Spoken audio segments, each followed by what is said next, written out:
para gravar. Vamos lá. Vamos lá, bonitinha. Gente, vocês sumiram. Cadê os meninos, Maria? Deixa. Ah, mas eu preciso... Tá bom. Então, vamos lá. Vocês estão me vendo aí, gente? Sim. Então, vamos embora. A filosofia escolástica, ou escolástica, né? Ela é uma vertente da filosofia medieval, enquanto a patrística ficava entre a filosofia grega e a medieval, né? Ela surgiu, né, na Europa no século IX e permaneceu até o início do Renascimento, né? No século, olha para vocês verem, XVI. Por isso que a gente chama de Idade das Trevas, né? Não existiram muitos pensadores, tá certo? Muito bem. O maior representante de todos, né, que é o príncipe da escolástica, é São Tomás de Aquino, né? Ele é italiano. Olha que interessante. A escolástica, ela pode ser considerada um método de pensamento crítico e influenciou as áreas do conhecimento nas universidades medievais, tá certo? Por que que influenciou? Vocês podem imaginar?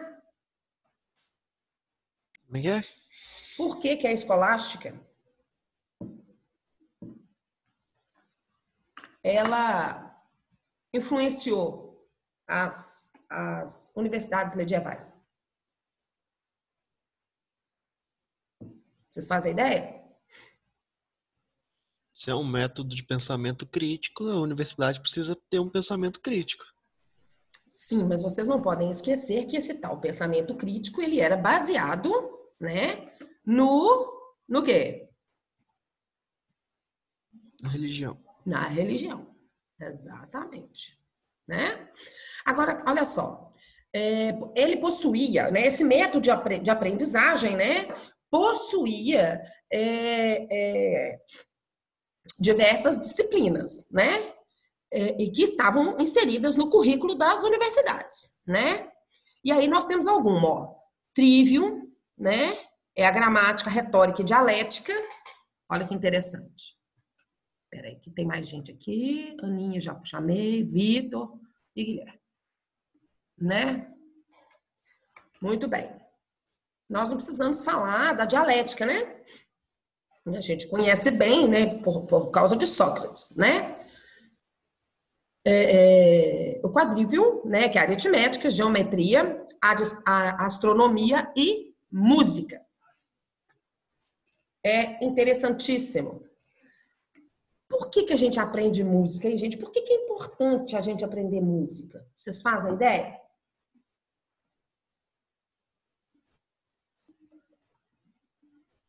Fazem? Menino? Não. Por quê? Vocês nem imaginam? Maria Teresa, ela faz música, né? E ela fala assim, mãe, não sei para que aprender música. Você vai aprender música, Maria Teresa, porque música... O que eu falava de Pitágoras? Música, ela é baseada em números. Então, se você conseguir aprender música, você se sai bem em matemática, né? Agora, a característica da filosofia escolástica. Vamos ver a diferença, né? Vamos fazer um parâmetro junto com a patrística, tá? Peraí, essa divisão das matérias foi basicamente o que formou o que a gente chama de humanas e exatas? Não é? O que você acha?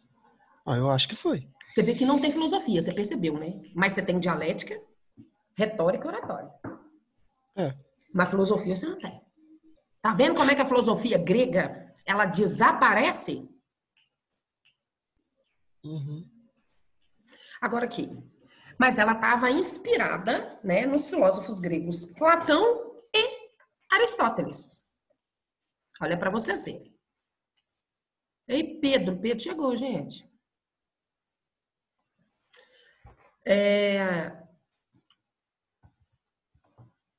Revelações contidas na Bíblia Sagrada. O que quer dizer isso? Vamos lá, quem é mais conhecedor aí da Bíblia? O que significa isso? Revelações contidas na Bíblia Sagrada. Como que você consegue fazer uma filosofia com base em Platão e Aristóteles com as revelações contidas na Bíblia. Como é que você faz isso? Me explica. Hein, gente? Só sei que nada sei. Só sei que nada sei. Não faz, ué. Não faz? Não faz? Quem de vocês aí tem vontade de estar naquela época e perguntar, por exemplo, virar para São Tomás e falar com ele, senhor moço, como é que você chegou a esse entendimento aqui? Como é que você conseguiu, né, pegar Platão junto com Aristóteles, que Platão mesmo dizia que a escola dele era feita de duas partes. A primeira era, né, o corpo de alunos e o segundo era o cérebro de Aristóteles. Aí eu pergunto para vocês, como que Aristóteles, extremamente cientista, pode ser unido a revelações? O que são revelações, gente?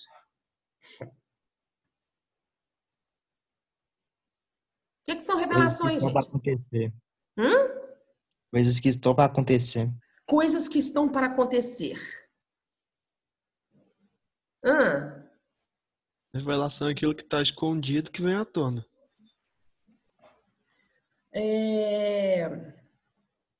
O que está escondido e que vem à tona. Interessante essa concepção. Interessante. Todo mundo concorda com isso? Concordo. Sim. Eu acho que eu não tinha visto até a data de hoje, né? Hoje é 4 de maio, um conceito tão bacana de revelação, viu, Thales? Parabéns. Parabéns, muito interessante. Aí eu pergunto para vocês, como que eu, fazendo uso do método científico de Sócrates, que é a dialética, tá? Que é a dialética, o método dialético, e depois o método científico, né, de Platão, que é o dualismo psicofísico, baseado na dialética, que é a ginástica, e a própria dialética para fazer a cabecinha ficar boa e o corpo ficar são através da ginástica. E posteriormente, né, no silogismo aristotélico. Onde que a revelação entra nisso? Me explica essa possibilidade. Alguém consegue? Imagina revelações no silogismo aristotélico. Me socorra. Alguém. Lembram da aula de silogismo, né, meus amores?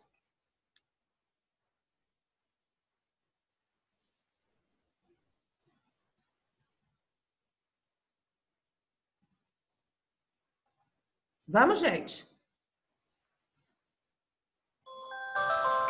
Meninos, vocês estão me ouvindo? Sim. Então tá. Então vamos lá. Me explica isso. Como que eu faço essa mesclagem, gente? Olha só. Nas universidades medievais, eles estudavam a dialética. E aí? Vamos fazer alguém aí me fala uma revelação, por favor. Vamos fazer o anjo Gabriel revelando Jesus Cristo na vida de Maria. Pode ser? Pode. Pode? Pode, Ana? Pode, bonitinha. Thales concorda? Vitor concorda? Podemos? Então, beleza. Pode. Revelação.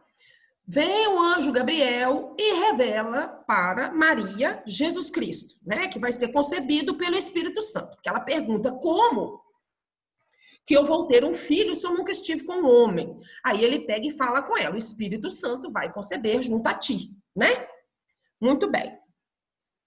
Beleza. Agora vamos colocar esta revelação no método científico de Sócrates. No dialético. Como é que faz? Como é que nós fazemos? Tem jeito de refutar? Não. Não. Sim ou não? Não. Cientificamente falando, há a possibilidade de uma mulher conceber sem fazer sexo? Não. Não. Não. Hoje tem se fizer inseminação artificial, né? É. Né? Uhum. Mas Então, você ainda precisa do espermatozoides do homem. E no caso dela não ocorreu desse jeito. tá. Muito bem. Então, digamos que nós estejamos, então, refutando a situação. Se nós precisamos, nós mulheres, precisamos do espermatozoide, né? O gameta masculino, vamos colocar assim. O gameta masculino, para concebermos, como que ela concebeu? Deus. Por mágica? Ninguém explica Deus. Então, como que eu posso pegar o dualismo psicofísico, que é o método científico de Platão, e aplicar nas revelações contidas na Bíblia? Não sei. E como que eu pego e faço um silogismo aristotélico em relação a essa revelação de Gabriel para Maria? Também não sei. Vamos tentar, vamos fazer um silogismo. Como é que eu vou fazer? Tá. Jesus, como é que é? Toda mulher pode ficar grávida. Certo. Ora, Maria ficou grávida do Espírito Santo. Logo, todas as mulheres ficam grávidas do Espírito Santo. Não. Não. Não. E aí? Como é que faz? Vocês estão conseguindo me compreender? Aí nós temos que saber até que ponto, né, que ai, meu pai eterno. Até que ponto, né, Tomás de Aquino coloca, né, essa filosofia que ele, né, desenvolveu, que ele é o mestre, é o príncipe, né, da escolástica, como que ele conseguiu, né, fazer essa junção de Platão, Aristóteles e revelações bíblicas. Eu juro para vocês... Não tem como. Mas ele fez. Ele pode ter falado que fez, mas eu duvido E já muito tá em ele ter outro feito. nível que a gente não tá. Ei, Robert. Muito bem. Vejam só. Lembre-se que na Idade Média, né, a igreja já possuía grande poder e comandava diversos aspectos sociais, políticos e econômicos. Nós falamos lá da patrística. Agora nós estamos numa escolástica, onde a igreja católica, gente, quando vocês forem estudar a Idade Média, não se esqueçam do poderio da religião católica, tá? Não é da religião, da igreja. A igreja é poderosíssima na Idade Média. É impossível estudar história sem se falar da igreja católica na Idade Média. E vou dizer mais. Hoje não. Hoje os papas são escolhidos, né, pelo conclave e tudo mais. Antes não se comprava o papado. Era um título nobre na época. Olha que interessante. Então, muitos nobres, né, sobrinhos de reis, ou condes, filhos de nobres, muitas das vezes eles eram indicados, né, para padres justamente para que a igreja fizesse o que os reis queriam.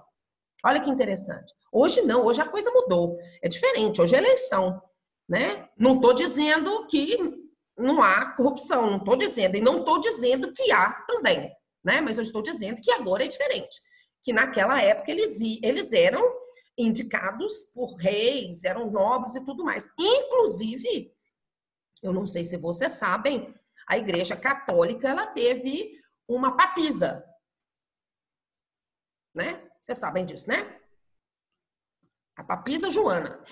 Inclusive, ela ficou grávida de um padre. E por isso eles descobriram que ela era mulher. Porque ela estava andando com a comitiva papal, né? E ela caiu do cavalo porque ela entrou em trabalho de parto. Né? Mas foi papisa da Igreja Católica. A Igreja Católica não gosta que fala, não. É uma das manchas que a igreja tem, tá?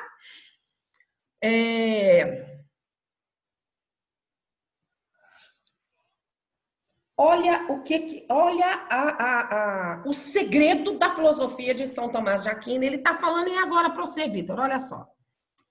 O segredo da filosofia escolástica é você racionalizar o pensamento cristão e refletir sobre a aproximação entre fé e razão.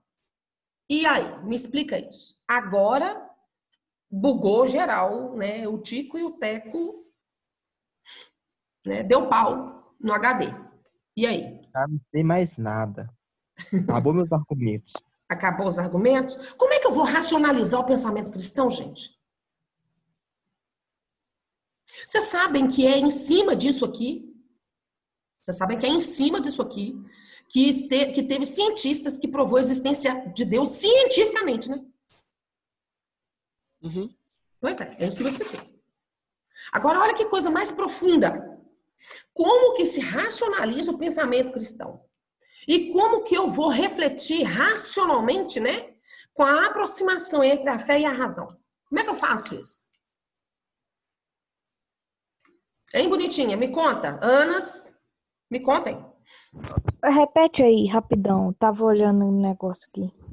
Você estava olhando porque seu telefone deu sinal aí que chegou coisa do WhatsApp. Vamos lá. São Tomás de Aquino disse que o segredo da escolástica é você racionalizar a fé cristã. E aí? Como é que você racionaliza uma fé? Eu não sei. Esses dois eles eram muito malucos. Porque ele queria cristianizar, sei lá como é que fala. É complicado. Mas não entendi nada que ele falou, não. Pois é, eu disse que foi com base, né, nessa filosofia, nessa questão que Tomás de Aquino coloca, né, que cientistas provaram, né, a existência de Deus cientificamente. Eles tentaram, né, por vários anos, né, por várias décadas, provar cientificamente a existência de Deus. Depois nós falamos sobre isso, mas por enquanto vamos ficar por aqui. Aí ele pega e tem uma frase muito interessante que ele fala: a humildade é o primeiro degrau para a sabedoria. Alguém tem dúvida disso? Não. Não. Tanto é que Sócrates, né, que Vitor falou agora mesmo, né, só sei que nada sei, dizia essa frase, né? O que ele queria dizer com isso? Que não tem como, né, por mais que você busque o conhecimento, por mais que você busque saber, não tem como você conhecer tudo ou saber tudo. Não é isso? Uhum. Né? A filosofia dele é conhecida como tomismo, né, gente? Por que será? Por causa do Tomás, né? E ele explorou, olha só, a realidade sensorial, né? A realidade sensorial. Quem que fala do mundo sensorial? Hein, gente? Meninos? Platão e Aristóteles também fala, né? Aristóteles discorda de Platão. Aristóteles fala que o mundo dos sentidos, né, ele é um mundo muito importante. É necessário você ter a sensação, né, a experimentação, a experiência, né? Não é isso? Já Platão diz que o mundo dos sentidos, né, o mundo sensorial, ele é um engodo, né? Uma falácia, né? Ele te trai, né? Não era isso? Agora, olha lá. Ele baseava também, né, o princípio da não contradição. Aí nós vamos lá. Olha para você ver como é que ele... Olha só. Dicotomias entre ser e não ser. Quem fala sobre ser e não ser? Heráclito. Parmênides. Lembrou? Uhum. Heráclito é uma persona não grata para o catolicismo, para o cristianismo. Ele não gosta de divindade, né? Ele é muito terreno, né? Ele é muito instinto. Apesar de falar do mundo sensorial, né? Ele é muito instinto, né? Ele é muito prazer, ele é muito humano, vamos pôr assim, né? Ele não é... Tanto é que a substância básica dele é o fogo, e Parmênides, né, tem como logos a razão, né? Que eu já falei com vocês, né, que Parmênides ele teve acesso às antigas escrituras, né? Antes de se fazer o Concílio de Nicéia, obviamente, porque ele é antes de Cristo, né? O Concílio de Nicéia foi em 327. E por isso que ele pôs o logos dele como sendo a razão, porque ele falava que era o verbo. E na Bíblia, né, nas antigas escrituras, o verbo é Deus, né? Por isso que São Tomás, né, o tomismo, pega o princípio da não contradição entre ser e não ser, né? Agora, olha aí, gente, o princípio da substância. Essa substância é a substância básica relacionada com a essência do ser e de seus aspectos não essenciais. Acho que não, Quem falou que não? Vitor. Por que você acha que não, Vitor? Que esse princípio da substância não é relacionado com a essência do ser. Não está relacionado com a substância básica, como eram os filósofos da natureza. Por quê? Porque ele já tá indo mais pela razão ali, não esse trem da filósofo da natureza. Tá meio contraditório essa parte. Entendi. Tá. Aqui ele está falando. Lembra quando nós estudamos Aristóteles, que nós falamos da matéria, da forma? Lembra disso? Uhum. Pois é, o princípio da substância, né? A substância é a essência do ser, certo? É o logos, no caso. Não, é a substância mesmo, é a essência dele, Uhum. tá? Ok? Isso aqui é muito aristotélico, viu? Então, essa substância que ele tá falando vai ser a substância base mesmo. Não é a substância básica dos filósofos da natureza, não. Não são dos pré-socráticos, não. Essa substância é a substância aristotélica, daquela forma que Aristóteles coloca. Lembra da nossa aula de Aristóteles? Lembro. Lembram? Tá. Aristóteles fala, né, sobre a substância, né, a essência do ser, né? Lembra que a gente estava falando da caneta? Agora vocês vão lembrar. Lembra que eu estava falando da caneta? Sim. Qual que é a essência da caneta? Escrever. Escrever. Isso. E se a tinta acabar? Ela não escreve mais, então E ela aí perde sua essência. ela perde a função, né? Ela perde a essência. Tá certo? Certo. Ok. Ah lá, ó. O princípio da causa eficiente. Onde que nós achamos essa matériazinha aqui? A necessidade de existência em relação ao outro. O ser necessário. Onde que nós achamos? Lá, né? O ser. Lembra do sujeito, do objeto? O idealismo, o realismo. Lembram disso? Sim. Lembram? Inclusive, nós temos na teoria do conhecimento, nós temos, né, na natureza do conhecimento, nós estudamos isso, certo? Tá vendo como uma filosofia puxa a outra? Olha que interessante. Vocês lembram disso, gente? Da teoria do conhecimento e a natureza do conhecimento? Lembro. Nós vimos essa matéria antes de ver os métodos científicos de Sócrates, Platão e Aristóteles. Lembram disso? Ah lá, ó, o princípio da finalidade. Qual o objetivo, né? Para que fim? Qual que é o objetivo? Qual a razão de ser assim? Qual que é a razão de ser de todos vocês? Qual a razão de você, Vitor, ou você, Thales, ser evangélico? Entenderam? Uhum. É o princípio da finalidade. Isso aí. Esses princípios dele é como se fosse a teoria das quatro causas? Ah, você está falando de Aristóteles. Sim. Isso. Muito parecido, não é? Uhum. Pois é, porque a filosofia o tomismo, né, que é a filosofia de São Tomás de Aquino, é baseada em Aristóteles. E quem traduziu foi Boécio. Tá vendo que interessante? Agora eu viro para você e falo assim, como eu perguntei, tá, Thales? Qual que é a finalidade? Qual que é o seu princípio da finalidade de você ser evangélico? Você vira para mim e fala comigo assim, o princípio da causa eficiente é a minha necessidade de ter Deus na minha vida. Você vive em relação a Deus. Não é não? Uhum. Tá vendo? Aqui, ó. O princípio do ato e da potência. Lembra da potência de Aristóteles? O ato demonstra o que está sendo realizado, enquanto a potência refere-se ao que se pode realizar. Exemplo. A Bonitinha é uma aluna muito aplicada. Pronto, ela é naturalmente assim. Agora, o que ela pode realizar? Como que a gente pode investir na Bonitinha para que ela consiga chegar aonde ela quer chegar?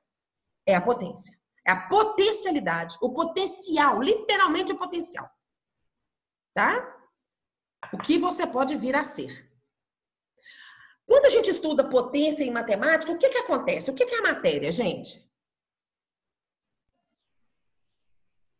É um número elevado a outro. Algum número. Quando eu pego, por exemplo, o número 2 e elevo a terceira potência, o 2 deixa... É o 2 multiplicado 3 vezes. Por ele mesmo, 3 vezes. Né? Não é isso? Muito Sim. bem. Então, veja só. Eu tenho o ato, que é o 2, e a potência dele, né? O 2 deixa de ser 2 quando eu potencializo ele e ele passa a ser 8. Eu potencializei, né? Sim, porque eu aumentei por ele ele. mesmo. Exatamente. Né? Entenderam isso? Sim? Beleza. Então vamos lá.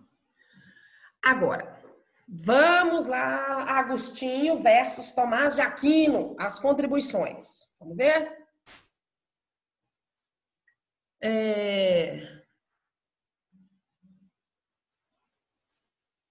Olha que interessante. Em 29/10, né, foi feito uma confrontação, né, pelo professor doutor, né, da Faculdade de Educação da UFRJ, no dia 29/10. E ele buscou, né, ele abordou a contribuição do cristianismo para a filosofia, que foi, né, por Santo Agostinho e por São Tomás de Aquino, certo? Antes de eu passar o slide, eu queria fazer uma pergunta para vocês, já que nós vamos fazer algumas confrontações. Eu queria saber de vocês o seguinte: entre Agostinho e Aquino, quem que vocês preferem? E por quê?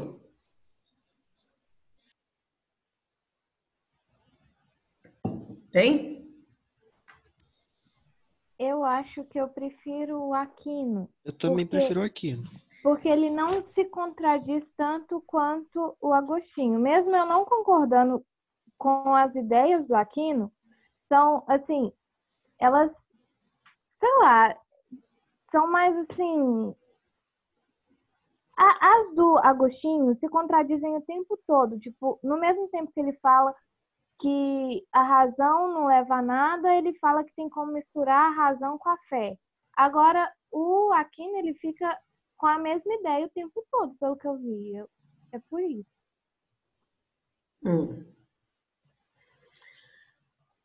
Olha só.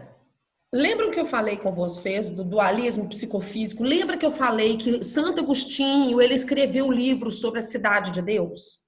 E aqui nós temos o nosso mundo, né, a cidade dos homens, né? Vocês lembram disso? Lembram? Sim. Ok. Então vejam só, o que acontece? O pensamento de Agostinho, ele vivia em torno de dualismo, né? Que é a herança do próprio Platão mesmo, né? E os maniqueístas orientais, né? O bem e o mal, o corpo e o espírito, o céu e o inferno, né? E ele condenava os pecados da carne. O mais interessante é que Agostinho condenava os pecados da carne, mas, né, ele foi pai.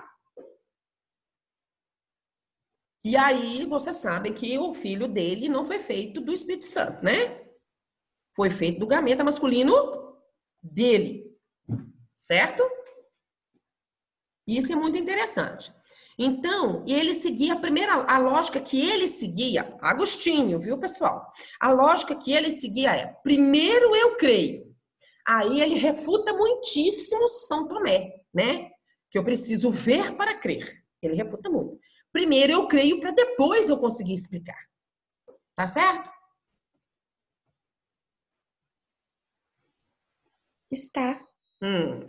Agora, o tomismo, né? São Tomás de Aquino, ele já era o contrário de Santo Agostinho, né? Porque ele colocava a razão em primeiro lugar. E ele tentava explicar a fé de forma racional. Vocês lembram que Santo Agostinho falava que só se pode chegar à verdade através da fé? E a razão é o caminho que leva para validar as verdades. Estão lembrados disso? Sim. Agostinho já fala que a fé, a razão em primeiro lugar, e ele explicava, né? Ele explicava, né? Tentava explicar a fé por meios racionais. Provando, aqui, ó, alegando que ele podia provar a existência de Deus. Tá vendo? É com base na filosofia dele que os cientistas né, fizeram toda essa pesquisa, tá? Muito bem. Outra coisa, né,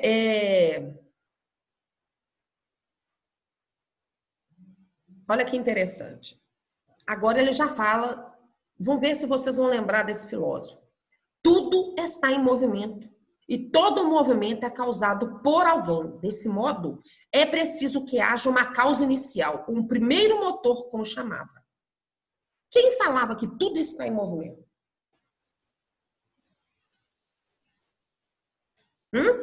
Heráclito. Heráclito. Muito bem. Muito bem. Né?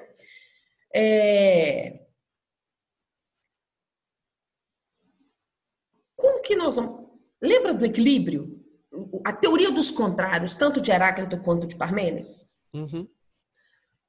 Santo Agostinho gostava muito de dualismo, né? Mal e bem, né? Heráclito falava que eram duas faces da mesma moeda. Lembra que eu brincava com vocês com as mãos?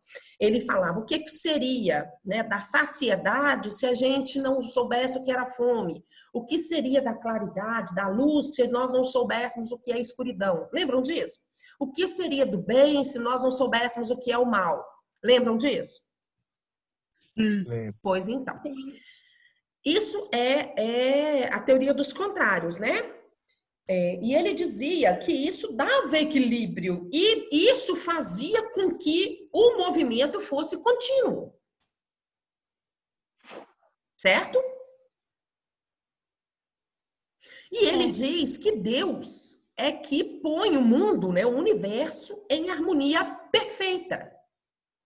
Agora nós vamos aplicar o método dialético de Sócrates, né?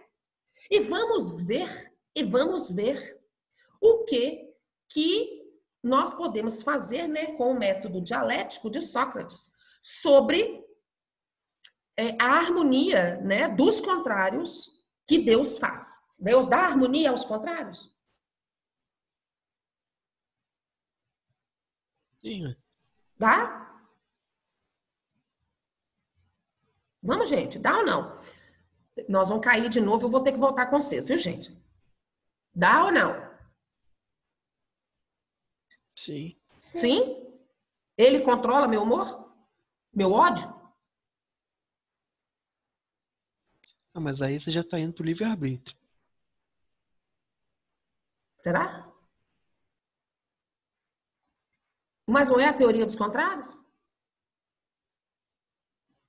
Sim. A fome. Como que ele harmoniza?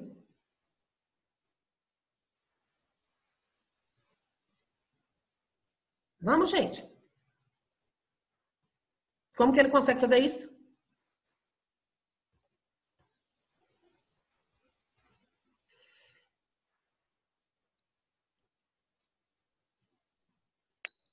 Vamos, Não gente. sei.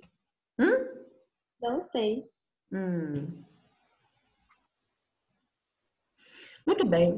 Mas olha só que interessante. Eu vou deixar essa pergunta para vocês, aí quem sabe na próxima aula nós discutimos mais um pouquinho. Vamos lá. É interessante que quando eu dou aula para vocês, né, dentro de sala de aula, eu digo para vocês que Jesus Cristo não criou o quê? O que Jesus Cristo não criou? Fala que é o pecado. Não, Jesus Cristo não criou religião. Eu digo que Deus não criou pecado nenhum porque ele nos deu o livre-arbítrio. Por isso que Agostinho fala que a origem do mal está no livre-arbítrio. Porque eu posso fazer o que eu quiser. Depois eu me arrependo verdadeiramente, peço perdão a Deus, ele me perdoa, pronto, acabou. Por isso que ele fala. Se Jesus Cristo não criou religião nenhuma, porque ele fala assim, onde estiver 2 ou mais, em meu nome, lá eu estarei, não é isso? Sim. Sim. Ok, muito bem. Maria, lá eu estarei. Então, o que acontece? Então, o que Jesus Cristo, afinal de contas, criou?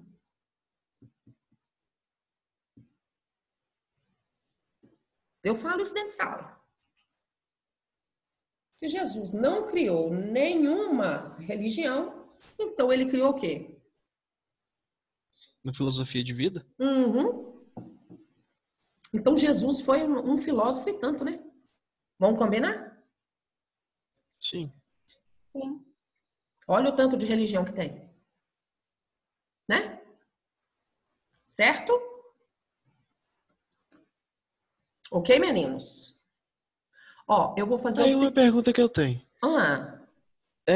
Se Jesus foi um dos maiores filósofos que teve, e tanto é que por causa dele foi dividido a história, que antes dele e depois dele, por que a gente não estuda na escola? Não entendi, repete.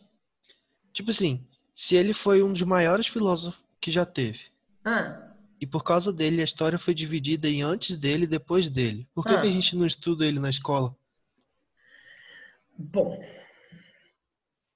porque nós não vamos conseguir falar em Jesus Cristo como filósofo, e sim como religioso, e ele não era. Aí vai ter um conflito entre religiões, entre conhecimentos, entre ideias, e aí a coisa complica. Entendeu? Uhum. Esse é o nosso problema, tá? Esse é o nosso problema. Ok?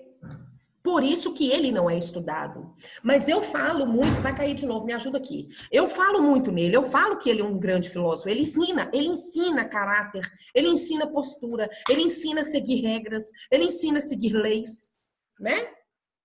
Certo? Certo.